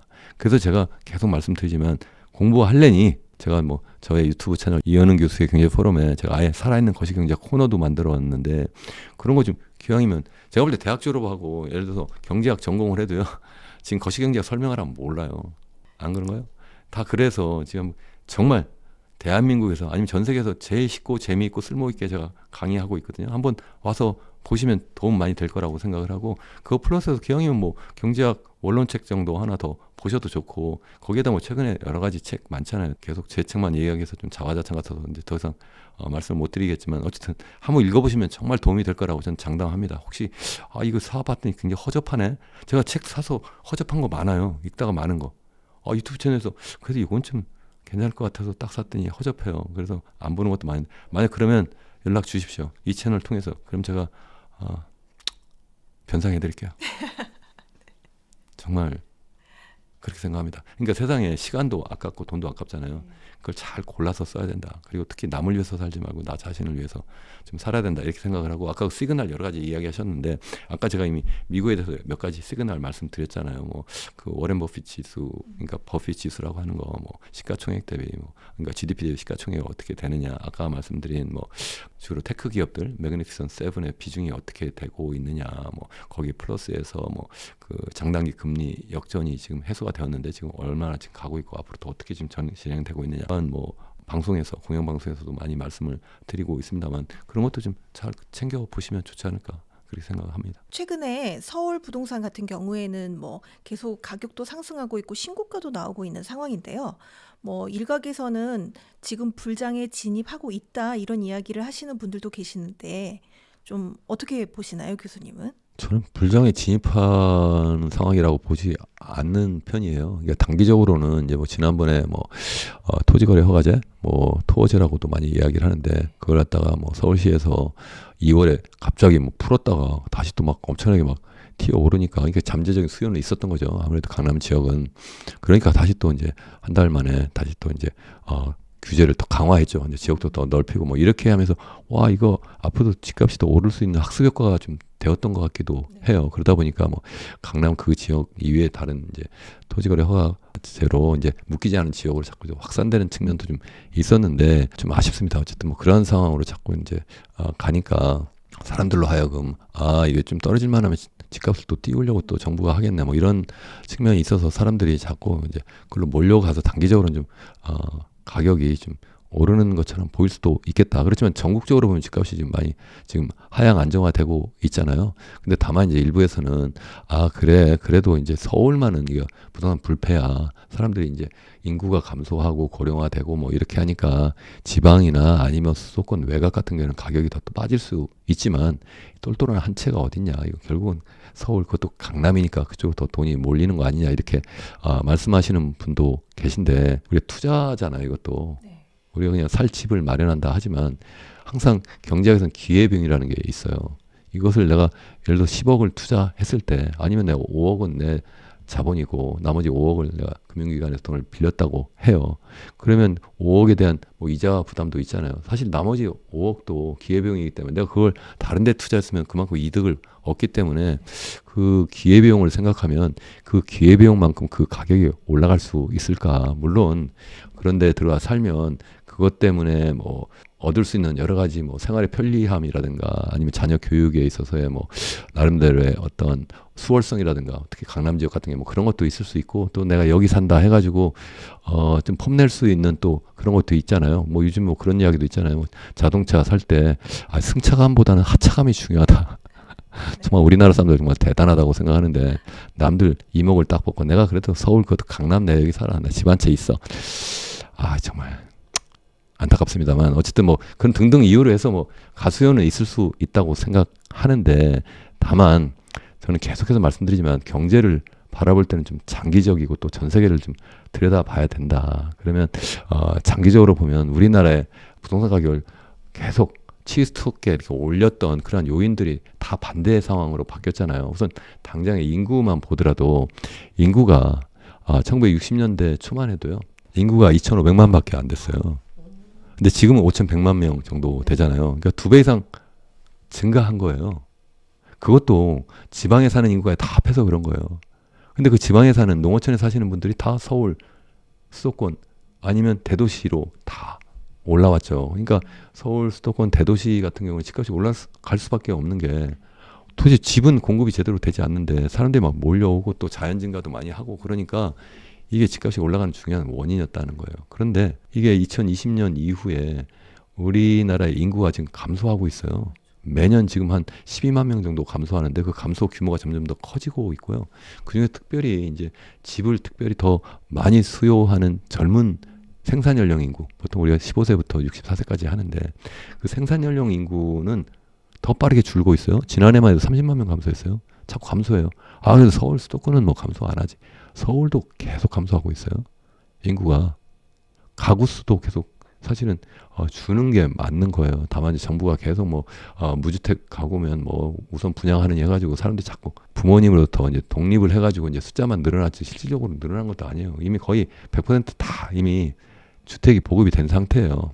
근데 계속 이걸 나눠서 그런데 어쨌든 말이 좀 길어졌습니다만 인구 구조상으로 보면 서울까지 포함해서 앞으로 집값이 예전처럼 이렇게 계속 올라갈 수 있는 상황이 아니다. 두 번째는 예전에 인구만 늘은 게 아니라 소득도 얼마나 빠르게 늘었어요. 1년에 10% 이상씩 내 소득이 늘어난 거예요. GDP 규모가 그냥 매년 두 자릿수로 증가했으니까 물론 그걸 인구로 나눠야지 내 1인당 소득이 돼요. 근데 그게 이제 또 빠르게 인구가 늘어나니까 GDP 증가율보다 좀 낮지만 그래도 7, 8% 이상 매년 평균적으로 소득이 증가한 거예요. 그러니까 사람들이 인구도 많이 늘어났는데, 그러니까 집이 필요한 사람들도 많이 늘어났는데 또 좋은 집, 큰 집, 수도권에 있는 집, 이런 집을 원하는 사람들이 자꾸 더 늘어나게 된 거예요. 그런 상황인데 이제 그것도 바뀌었다. 지금 계속 추락하고 있어서 지금 우리나라의 잠재 GDP 성장률이 한국은행 추계로 하면 올해 1.8%로 추락했다. 한때는 10%가 넘었는데 줄었다. KDI도 이제 한국개발원 이제 우리나라 대표적인 싱크탱크 거기서도 1.9%로 떨어졌다. 그리고 앞으로 10년 뒤 2030년대 중후반이면 이게 0%대가 될 거다. 1% 밑으로 떨어질 거라는 거예요. 40년대 중후반으로 가면 0% 밑으로 떨어질 거다는 거예요. 자, 이런 상태에서 내 개인 소득은 늘어날까요? 내 일자리는 계속 안전하게 있을까요? 괜히 내 돈 빌려가지고 집 샀다가 내 일자리나 잃어버리고 내 소득은 늘지 않고 그러면 어떡하죠? 아, 걱정하지 마. 이 교수는 정말 학자니까 아무것도 모르는데 괜히 또 설레발 또 치네. 이런 분들도 계신데, 아니 도대체 그런 경우에도 내가 돈을 벌려면 집값이 올라가 줘야 되는 거잖아요. 내 중간에 내 소득이 내가 없어지고 일자리도 없어져도. 근데 좀 전에 말씀드린 것처럼 인구 문제나 아니 경제 성장 측면에서 도대체 집값이 올라갈 그 여력이 별로 없는데 어떻게 내가 무슨 거기에서 엄청난 투자 이익이 생긴다고 해서 그걸 투자를 하겠냐는 거예요. 더구나 집 같은 거는 정말 일부 투기꾼을 제외하고는 10년, 20년 바라보고 집을 사는 거 아닌가요? 그러면 내가 집을 딱 샀는데 10년 뒤에 이게 0%대예요. 다시 20년도 안 돼서 다시 또 이제는 0% 밑으로 떨어지면 어떻게 할 거예요? 일본에 잃어버린 30년 꼴이 나고 있잖아요, 이미. 일본은 그렇게 해서 집값이 3분의 1로 빠졌고 지금도 아직도 원상태로 회복도 안 됐어요. 상가 건물은 더 많이 빠졌고요. 물론 주식도 빠졌고 다 빠졌거든요. 그래서 여기에다 지금 올인하면 안 된다 제가 계속 말씀을 드리는 거예요. 그나마 남아있는 것이 제가 볼 때는 2017년 지난번 문재인 정부부터 시작해가지고 현재 지난번 윤석열 정부까지 사실은 정부 책임도 굉장히 크다고 생각을 해요. 이게 뭐 제가 특정 정권을 제가 비난하려고 하는 것도 아니고 칭찬하려는 것도 아니에요. 그 당시에 뭐 제가 볼 때는 정책 실패가 굉장히 많았고 뭐 25번 계속 부동산 정책 바꿨잖아요. 근데도 계속 집값은 올랐잖아요. 그러다가 이제 2020년 코로나 딱 터지니까 유동성이 엄청나게 풀리고 금리가 낮으니까 그 힘으로 지금 올라간 거예요. 근데 이제 그러다가 이제 금리가 너무 높으니까 지금 2022년 하반기에 지금 집값이 떨어질 만하니까 이번에는 또 윤석열 정부가 또 집값을 또 띄우는 정책을 또 쓰는 거예요. 지난번 정부 잘못해가지고 정권이 바뀌었는데 이번 정권이 또 그래. 그래 보니까 지난번 총선 때 그래서 폭망한 거 아니에요? 그래서 이게 사람들이 오해를 하는 게, 아, 그래도 주택보급률이 한 51%는 된다더라. 그러니까 적어도 과반수 이상은 집값 오르는 걸 좋아한다. 이 정치인도 그렇게 생각을 해요. 제가 어떤 정치인 만나서 얘기를 해보니까 집값 좀씩 올라가서 사람들이 좋아하는 건가요? 아닌가요? 아니라고요. 왜 아니냐면 그거 51%라고 해요. 그러면 49%는 당연히 집값 오르는 걸 싫어할 거고 나머지 51% 중에서도 서울 강남의 일부 정말 그야말로 똘똘한 한 채 아니면 여러 채 갖고 있는 투기꾼, 그 사람들 말고는 지방에 집을 갖고 있거나 서울 변두리에 갖고 있거나 이런 사람들은 조금씩 더 키워가지고 서울 요지로 자꾸 옮겨가고 싶은데 집값은 엄청나게 빠르게 오르면 좋아하겠어요? 안 좋아하죠. 그래서 정권이 계속 바뀌는 건데 그걸 정치인들이 잘 모르는 것 같기도 하고 아니면 알면서도 일부러 그러는 것 같기도 해요. 이게 아주 거대한 부동산 카르텔이 저는 있다 생각을 해요. 그게 부동산 전문가라는 분도 그래서 계속 설레발 치잖아요. 뭐, 이래도 뭐 집값이 오른다. 뭐, 아니면 또 언론도 막 계속 그렇게 분위기 또 띄우잖아요. 건설업체들은 당연히 그렇게 하는데, 그게 수요가 살지 않는다. 그게 안 되니까 정부가 계속 하는 게 수요 띄우는 정책을 계속 해 왔잖아요. 그러니까 예전 그 문재인 정부 때 거는 뭐 제 책에 자세히 나와 있어요. 그러니까 제 책 다시 한번 제가 말씀드리면 절대위기 주식회사 대한민국에 여기 아예 정말 수십 페이지에 우리나라 부동산 정책이 어떻게 해서 이런 상황으로 왔는지 그래서 이걸 어떻게 극복해야 되는지가 자세히 설명을 드렸어요. 우리나라 절대위기인 상황이 첫 번째는 인구 고령화 때문에 그래요. 초저 출산율. 두 번째는 집값이 너무 많이 오르고 그것도 빚내서 집값을 띄웠기 때문에 그렇거든요.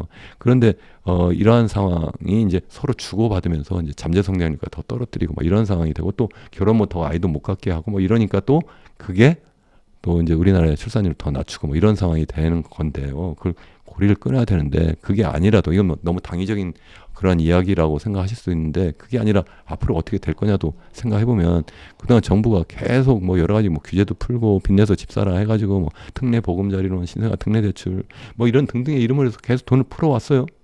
뭐 40조, 60조, 올해도 60조 또 풀겠다고 하고 그것도 부족하니까 요즘에 또 뭐까지 하냐면 청년주택 드림 대출 해가지고 20살부터 30대까지 무주택자인 경우에 또 만약에 결혼해서 아이를 가지면 좀 더 해서 뭐 2억인가 또 아주 저리로 빌려주겠다는 거예요. 아니 20대면 이제 대학생이 이제 뭐 1, 2학년인데 이 아이들이 무슨 돈을 빌려서 집을 사요. 아이들을 다 투기꾼을 만드는 거예요. 왜 그렇게 해요? 수요가 없으니까. 지난해 처음으로 우리나라의 주력 그 주택 구입하는 연령층이 40대에서 30대로 내려왔어요. 왜 내려왔어요? 정부가 만든 거지. 그래서 빚내서 집 사라 특례 대출이라는 이름으로. 전 정말 잘못됐다고 생각해요. 그 당시에 이건 뭐 정권을 꼭 탓할 게 아니라 기재부, 건교부, 그리고 우리 금융위, 금감원 정말 책임 있다고 생각해요. 한국은행도 책임 있다고 생각을 해요. 그렇게 하면서 이렇게 만든 거예요. 지지난번 정권이죠. 문재인 정권 때 정말 문제 있었다. 또 이번에 또 윤석열 정권도 정말 너무 문제가 있었다. 이걸 갖다 계속 휘둘리면서 그렇게 하고 있어요. 그것도 부족하니까 요새 뭐 하는 줄 아세요? 지분형 모기지를 또 하겠다는 거예요. 이게 뭐냐면 한 1억 정도만 있으면 자기 돈 10억짜리 집을 살 수 있게 해준다는 거예요. 5억은 그럼 어떡하냐. 주택금융공사에서 그냥 공동투자자로 들어오고 나머지는 또 싸게 돈을 빌려주도록 하겠다는 거예요. 정말 너무합니다. 너무해요. 그렇게 해서 누구를 돕는 거예요, 이게. 그렇게 해서 젊은이들 도와주는 거예요. 무주택자 도와주는 거예요. 그거는 그나마 돈 있는 사람, 빚 갚을 수 있는 사람들, 그나마 부모 잘 만나가지고 금수저, 은수저 물고 나온 사람들이나 도움이 되지. 그렇지 않은 제가 가르치는 우리 학생들은 전혀 엄두도 못 내요. 그래서 또 집값도 띄우면 그러면 대부분의 젊은이들은 이제 다시 또 주거 사다리가 더 이제 완전히 끊어진 상황으로 자꾸 내몰려서 정말 힘든 상황이 되지 않을까. 제가 너무 답답해서 제가 금융위원장 면담 신청까지 했어요. 제발 좀 만나달라. 그랬더니 뭐 그 담당 과장을 좀 먼저 만나시라. 비서실에서 그래요. 담당 과장한테 전화를 내가 지금 수십 번 했어요. 수십 번. 안 받아요. 난 도대체 제가 대학 교수하면서 제가 여러 곳 제가 전화하고 사람들 많이 만나고 전 대통령부터 전 그 누구도 저는 무섭지 않은 사람인데 전화를 받아야 뭔 얘기를 하지. 난 도대체 이 공무원 조직인데 이 도대체 국민의 전화를 안 받는 조직이 있다는 걸 이번에 처음 알았어요. 야, 정말 대단한 조직이다. 이거 혹시 들으시면 좋겠어요. 정말 그렇게 가지고 정말 망가뜨려. 저는 그래서 말씀을 드리고 싶거든. 이런 거 하시면 정말 안 됩니다. 이렇게 해서 가계부채 또 띄우는 겁니다. 아미르 수피라고요. 시카고대 경제학과 교수인데 최근에 스탠포드 체어 프로페서로 옮겼더라고요. 이분이 연대에서 수여하는 무슨 상이 있어요. 전 세계 최고의 뭐 마치 노벨 경제학상처럼 이렇게 주는데 한 1억 부상도 있다고 하더라고요. 저는 그걸 못 받아서 좀 아쉽긴 한데 이분이 와가지고 인터뷰를 했는데 똑같은 얘기예요. 제가 한 얘기 똑같이 해요. 한국은 너무 가계부채 많이 늘어났다. 집값은 너무 많이 뛰었다. 이게 한국 경제에 정말 엄청난 족쇄가 된다. 이게 곧 터질 수도 있고 안 터져도 소비가 살지 못하고 주가시장도 계속 죽을 수밖에 없고 주식시장이 저평가가 왜 됐어요? 돈이 다 부동산으로 가 있으니까 안 된 거지. 그걸 마치 모르는 것처럼 뭐 주식시장이 뭐 저평가됐다는 둥 그래서 뭐 띄우겠다는 둥 아니 자기들이 부동산 다 띄워놓고 돈이라는 게 다 한계가 있는데 100 중에 80이 다 부동산에 가 있는데 그게 어떻게 가능해요? 미국 같은 건 거꾸로 해요. 반대로. 그러니까 주식 가격이 오르죠. 이런 상황을 계속 내버려두면 안 된다 이렇게 하고 제가 오늘 아침에 여기 오면서 그냥 우연히 신문 기사를 보니까 그분이 좀 전에 말씀드린 지분형 모기지에 대해서 얘기했다는 거예요. 한국에서 처음 알았다 그거. 한국도 그거 한다더라. 이건 변형된 또 가계부채를 높이고 집값을 띄우는 거라 이거 절대 하면 안 되는데 또 이렇게 이분이 또 이야기한 거예요. 그러니까 제가 얘기하는 못 믿겠으면 아미르 수피 이렇게 검색해 보세요. 뭐라고 하는가 그분이 우리나라에 번역된 책도 하나 출판한 거 있어요. 빚으로 지은 집 빚내가지고 집값 띄워가지고 그래가지고 이분이 왜 유명해졌냐면 2008년 글로벌 금융위기가 왜 왔는지 서프라임 모기지 사태가 왜 터졌는지 미국에 똑같은 짓 했거든요. 젊은 애들한테 빚내서 집 사도록 서브프라임이라는 것이 바로 우리나라의 젊은 사람들이나 마찬가지예요. 신용이 없는 사람들한테 돈 빌려가지고 집 사라 싸게 그러다가 이게 폭 터진 거거든요. 그거 가지고 유명한 사람이에요. 제 말을 믿지 않으시면 그 책도 좀 읽어보세요. 그러면 제발 여러분들 정신 바짝 차리셔야 됩니다. 일부에서는 뭐, 그래도 또 뭐, 공급이 또 안 늘어날 거야. 또 이런 또 설레발 치는 분도 계세요. 지금 공급이 안 늘어나는 건 너무 당연하죠. 왜 안 늘어나요? 신규 분양이 왜 안 돼요?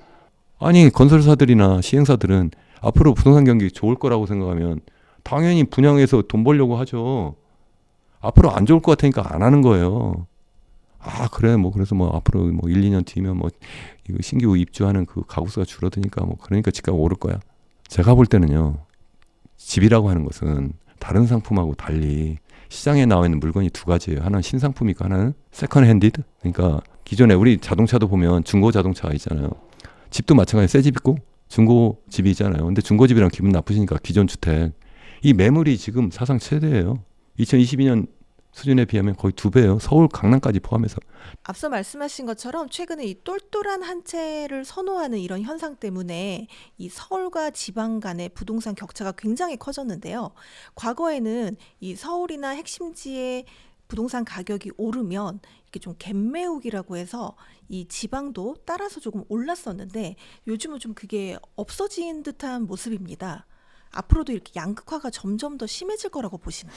일단 뭐 시장 경제적으로 보면 당연히 뭐 그렇게 되는 측면이 하나 있고요. 당연히 뭐 인구가 주니까 그 중에서 그래도 사람들 인구 소멸이 좀 상대적으로 덜 일어나는 쪽으로 수요가 몰릴 수는 있겠죠. 다만 이제 그게 전부가 아니에요. 그것도 레벨에만 두면 그냥 제가 볼 때는 똘똘한 한 채도 없어요. 근데 똘똘한 한 채를 수요하는 그런 정책을 문재인 정부 때도 만들었고 계속 그때 똘똘한 채가 그때 나온 이야기예요.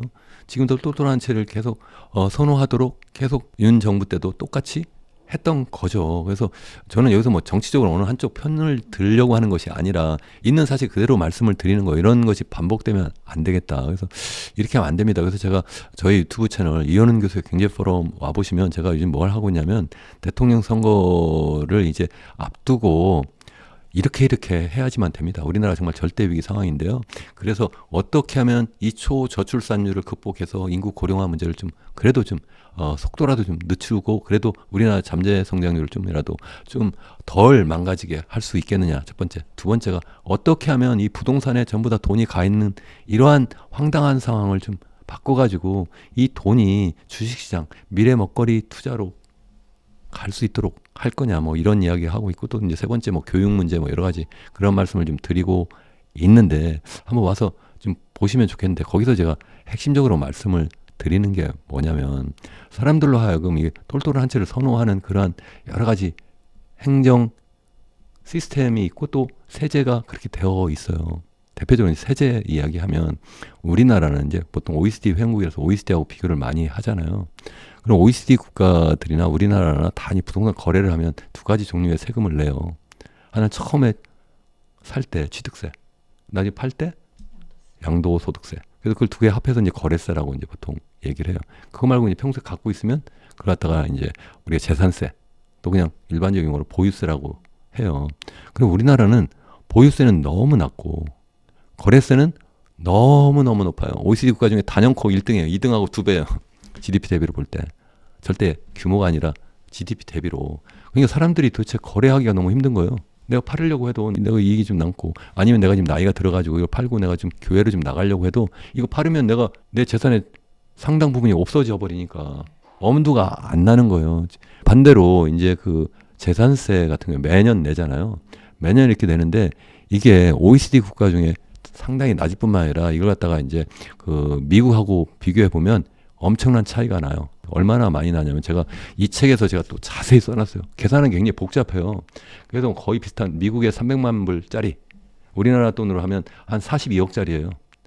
그러니까 미국은 콘도라고 하잖아요. 그 미국 뉴욕의 맨하탄에 300만 불짜리 집하고 콘도하고 우리 강남에 42억짜리 이렇게 비교하면 우리의 그 재산세는 한 1,700만 원 정도 나오더라고요. 제가 계산해 보니까. 근데 미국은 우리 원화로 계산하면 딱 10배예요. 1억 8천만 원 정도 돼요. 제가 그렇게까지 많이 올리자는 뜻은 아니지만 적어도 OECD 평균까지는 좀 올려주는 게 좋지 않느냐는 거예요. 이거를. 그 대신 거래세는 좀 낮춰주자. 취득세, 등록세 그리고 또 양도세를 낮추면 사람들이 어떻게 하겠어요. 뭐 똘똘한 한 채? 값이 엄청나게 비싸네. 내가 굳이 내가 거기서 살아야 될 이유도 없는데 내가 이제 퇴직도 하고 그래서 난 거기에서 뭐 살아야 될 이유가 없어요.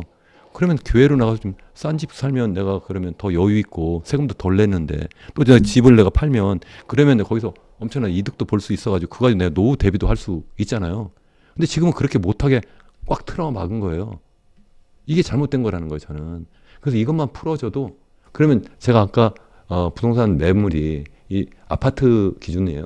아파트 매물이 서울 같은 경우 한 9만 채 정도 나왔다고 하던데 그 아실 부동산 포탈에 보니까 요즘에 좀 그게 떨어졌다고 해요. 지난번 말씀드리니까 또 어제 그 뭐 풀었다 다시 또 뭐 묶었다 뭐 이러면서 그렇게 됐는데 장기적인 추세는 이게 계속 내놓는다는 건 무슨 얘기냐면 사람들이 앞으로 이게 집값이 오를 수 없다라고 이제 생각을 하는 거예요. 그래서 아까 신규 아파트 분양하는 것만 공급이 아니라 기존 아파트가 시장에 매물로 나오는 것이 또 공급이고 그게 더 중요한데 그것도 점점 더 많이 나오는데 그게 더 많이 나올 수 있도록 이 제도를 좀 바꾸면 좋겠다. 그래서 제가 양쪽 뭐 아니면 뭐 세 곳인가요? 이렇게 뭐 대통령 후보분들께도 사실은 이 책을 좀 꼭 권해드리고 싶고 또 제가 지금 이거 가지고 지금 계속 아까 말씀드린 그 정책 시리즈를 지금 말씀드리고 있다고 했는데 바쁘시니까 못 보면 정책 참모들이라도 좀 보시면 좀 좋겠다. 좀 개인적으로 그렇게 소망을 하고 있습니다. 네.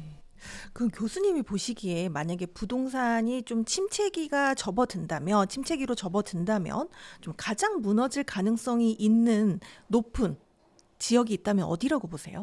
그건 알면 뭐 제가 여기 안 오죠. 그건 몰라요. 그걸 맞추는 사람들이 아까 말씀드린 부동산 떴다방이나 리딩방 이런 거라니까요. 저는 그렇게는 안 한다니까요. 장기적으로 어떻게 움직일 거냐. 그리고 또 언제 주식 가격이 폭락해요. 언제 뭐 집값이 확 폭락해요. 당장 제가 맞추면 점쟁이고 그럼 그거 하고 있죠. 제가 완전히 그렇게 가지는 않는다. 그렇지만 이게 장기적인 추세라는 게 있다. 여러 가지 그 수요 공급에 영향을 미치는 그런 여러 가지 요인들이 있잖아요. 그런 것들이 지금 이렇게 움직입니다. 이렇게 여러분들께 말씀을 드리는 거예요. 그래서 스스로 좀 잘 판단하시면 좋겠다. 지금 잘못해가지고 그냥 누가 이렇다더라 해서 그냥 쫓아가면 안 된다. 지금 뭐 제 친구도 누구 한 분이 뭐 자기 딸이 막 집 산다고 아빠한테 돈 좀 내놔라. 또 돈 나중에 한 70%가 전부 다 돈 빌려서 하겠다는 거예요. 야 이거 정말 미쳤구나 미쳤어 이거. 예? 그렇게 얘기하면 또 어떤 분들은 뭐 무슨 뭐 미국도 그렇다는데 미국은 그렇지 않아요. 제가 뭐 시간 없어서 다 얘기를 못 하는데 제 책에 다 많이 써놨습니다. 그렇다면 부동산 초보자들이 지금 절대 해서는 안 되는 행동이 있다. 한 가지만 좀 꼽아주신다면 어떤 게 있을까요? 제가 부동산 전문가가 아니에요. 무슨 투자 전문가가 아니고요. 저는 그냥 평생 그냥 두 채 가져본 적이 가끔 있었어요. 그냥 뭐 옮겨가면서 한 채 가지고 이렇게 사는 사람이고 그거 가지고 너무 행복하고 저는 뭐 그거 말고도 뭐 다른 뭐 여러 가지 뭐 주식이나 예금이나 아니면 뭐 또 연금도 있고 그래서 그냥 또 둘도 또 맞벌이기도 하고 해서 그냥 다양하게 포트폴리오를 갖고 있는 편인데 한 곳에 올인하면 안 된다. 다시 한번 말씀을 드려요. 그냥 전체 자산의 한 7, 80%를 다 집 한 채 전부 다 올인해놓고 그것도 부족해가지고 돈까지 빌려가지고 그렇게 해버리면 그 예전에는 그게 잘 먹혀 들어갔는데 앞으로 그렇지 않을 가능성이 굉장히 크다 하는 말씀을 꼭 드리고 싶어요. 그냥 정부가 뭐라고 하든 아니면 이 유튜브 아니면 뭐 부동산 전문가들이 뭐라고 하든 여러분들이 스스로 공부해서 좀 판단을 하시면 현명한 투자자가 될 수 있지 않을까. 그러니까 이게 집 사는 것도 투자예요. 이거 그냥 이거 뭐 이런 분도 계세요. 나 집 한 채는 이래저래 내가 있어야 되지. 아니죠. 내가 사서 있는 경우도 있고 내가 전세로 있을 수도 있고 월세도 있고 어떤 게 좋을지 잘 판단을 하셔야 되는 거죠. 그냥 나 집이 필요하니까 그냥 딱 살 거야. 그것도 어느 지역 무조건 강남이 뜬다는데 이렇게 하시면 안 될 것 같다. 물론 제 말이 틀릴 수도 있습니다. 다시 한번 말씀드리지만 전 부동산 전문가가 아니고 어떤 특정 지역 막 집값 띄우는 그런 역할을 하지도 않아요. 그렇게 말씀을 드릴 수 있을 것 같습니다. 네. 오늘 소중한 시간 내주셔서 너무 감사드리고요. 마지막으로 성공의 진심인 구독자분들께 한 말씀 부탁드립니다. 계속해서 말씀을 드리지만 뭐 이러한 채널에서 정말 공부 많이 하시고 또 뿐만 아니라 다른 채널도 많이 좀 기왕이면 그러니까 막 이렇게 분위기 잡는 데 말고요. 그런 거 가서도 많이 보시면 좋겠고 특히 이현웅 교수 경제 포럼은 정말 제가 장담합니다. 경제학자로서 제가 뭐 평생 학교만 있는 것이 아니라 제가 국제기구에도 제가 뭐 예전에 유엔에도 있었고 뭐 에펙에도 있었고 또 외국의 유수의 대학들 뭐 개요 대학이나 뭐 호주 멜번대나 아니면 캐나다 UBC나 이런 데 가서 다 강의하고 연구 다 했던 사람이에요. 실제 연구 실적도 상당히 높은 편이에요. 죄송합니다만 어쨌든 와서 한번 보시면 이렇게 이런 정보가 있었나? 해서 도움이 굉장히 많이 될 거라고 좀 생각해요. 다만 이제 제가 다른 막 젊은이들이 막 팔팔 뛰면서 이렇게 막 분위기 잡고 이걸 잘 못해요. 약간 꼰대기가 아직도 있겠죠. 저도 그걸 막 탈피하려고 하는데 하여튼 그래도 좀 그런 거 좀 공부하시고 다시 한번 말씀드리지만 또 책도 많이 좀 보시면 좋지 않을까. 또 창피해서 책 들지는 못하겠네요. 어쨌든 여러분들 많이 공부하시고 정말 성공하는 투자자, 행복한 투자자가 되시면 좋겠습니다. 네, 네. 오늘 정말 감사드립니다. 네, 감사합니다.